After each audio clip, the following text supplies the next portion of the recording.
O'qing, faqat yig'lamang. Ilhom Qahhorov. Ushbu kitob ta'sirli voqealarni o'z ichiga oladi. Muqaddima. Yaxshi hikoya jonga malham, ruhga ozuqa. Agar bu hikoya hozir yashab turgan zamonamizda ro'y berayotgan bo'lsa, uning ta'siri yanada kuchliroq bo'ladi. Uning qalbimizgacha yetib borishi, tushunishimiz, his qilishimizga ancha oson bo'ladi.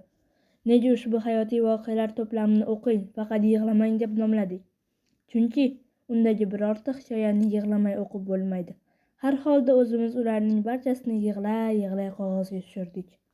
Ushbu kitobimiz oila davrasida o'qiladigan risola bo'lib, undan ko'pchilik bahramand bo'lishini va haqqimizga duoda bo'lishini orzu qilamiz.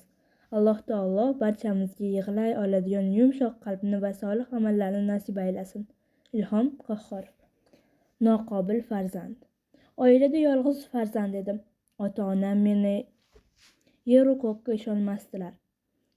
Yeyish, ichishimizga, kiyinishimizga, yurish-turishimizga ko'p e'tibor berardilar. O'g'limiz o'qisin, yaxshi odam bo'lsin deb jon ko'ydardilar.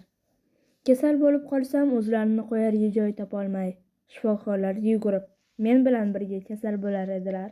Men esa bu mehribonchilikdan taltay boshladim. O'rta hol oila edik. O'z uyimiz, Jiguli mashinamiz bor edi. Maktabni tugatib, bezori bolalarga qo'shilib ketdim. Ota-onamning pand-nasihatlariga, qaytariqlariga quloq solmadim. Oxiri bir qaltis ish bo'lib o'tdi.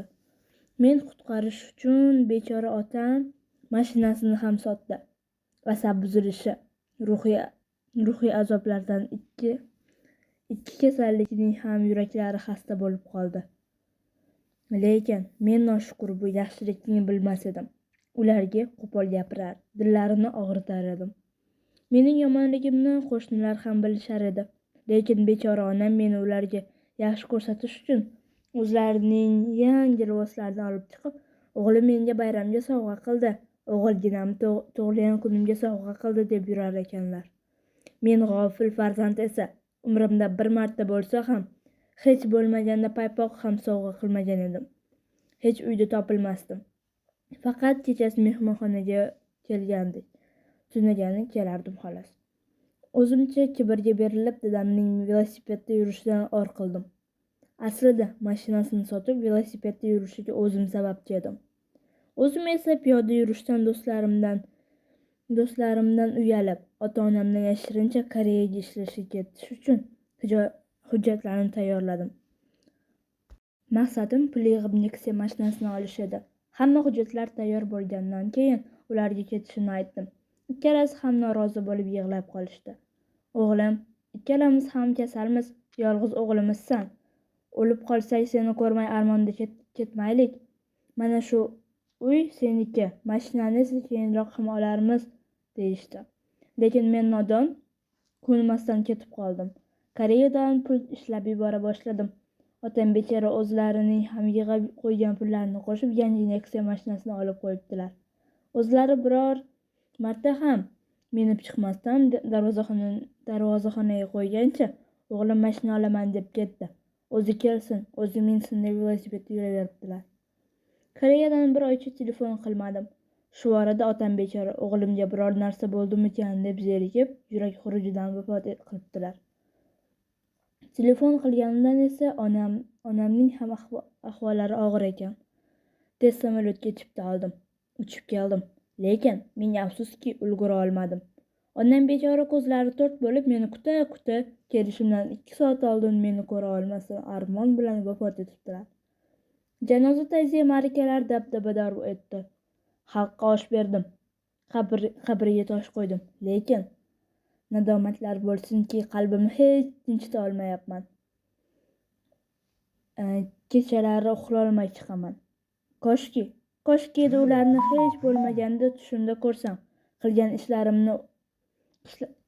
ishlarim uchun kechirim so'rasam, roziliklarini olsam, bergan ozorlarimga tavba qilsam. Afsuski endi kech, juda kech.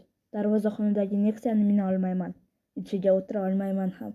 Hatto unga qaray olmayman. Xuddiki mana shu Nexia ota-onamni armonda ketishiga sababchi bo'lgandek. Omborxonaga kirib devorga osib qo'yilgan dadamning velosipedlariga qarasam, ko'zlarimdan yosh qatori oqaveradi. Ko'z yoshlarimni hech to'xtata olmayman. Velosiped bilan xuddi dadam bilan gaplashgandek gaplashaman, dardlashaman, armonlashaman. Hasratlarimni aytib, ko'nglimni bo'shatmoqchi bo'laman, lekin afsuski endi kech. Onamga, onajonimga sovg'a qilmagan sovg'alarimni, onajonimning, armonda ketgan onajonimning kiyimlarini olib, ko'zlarimga surtib yig'layman. Tiriklarida aytolmagan shirin so'zlarimni endi kiyimlarga aytaman. Lekin afsuski endi kech, juda kech. Meni oxirgi marta aeroportda kuzatayotganlarida onajonim meni qattiq quchoqlab, ko'kragimga boshlarini qo'yib yig'lagan edilar. Quchoqlaridan hech chiqargilari kelmagan edi. Endi bilsam, onajonim meni oxirgi marta ko'rayotganlarini sezgan ekanlar. O'sha yuzlaridagi armonli ko'z yoshlari uchun o'zimni hech kechira olmayman. Ota-onasi tirik birodarlarga maslahatim shuki, ularni tiriklik vaqtlarida qadrlariga yeting. Ozor bermang, xizmatlarini qilib, duolarini oling. Menga o'xshab kech qolib, armonda pushaymon o'tmang. Ushbu hayotiy voqea har birimizga dars bo'lishi kerak. Xatolik avvalo ota-ona tomonidan o'tgan. Ular farzandga bor mehr-muhabbatlarini berganlar.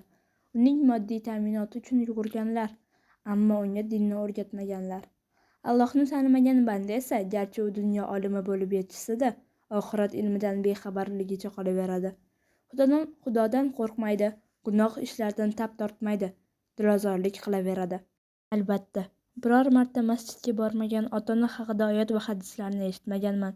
Jannat onalar oyog'i ostidaligini, ota rozi, xudo roziligini bilmagan farzanddan nimani ham kutish mumkin?